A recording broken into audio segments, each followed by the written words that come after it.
ان 5 باتوں میں سب سے پہلی بات یہ ہے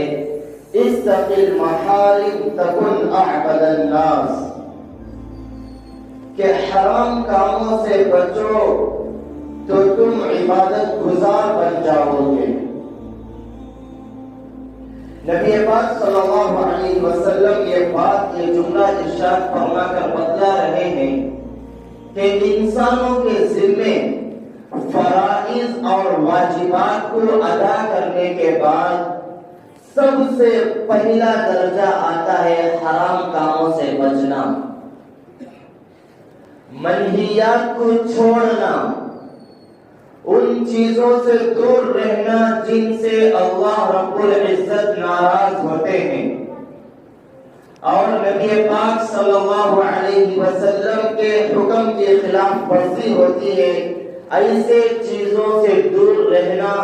ایسے چیزوں کو چھوڑ دینا سب سے پہلا درجہ ہے۔ اتق المحارم تکن اعبد الناس،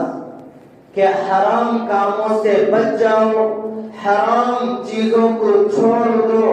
منہیات کو ترک کر دو تو تم عبادت گزار بن جاؤ گے،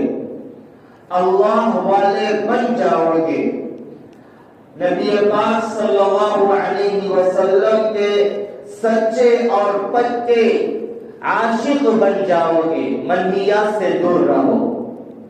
حرام کاموں کو چھوڑ دو۔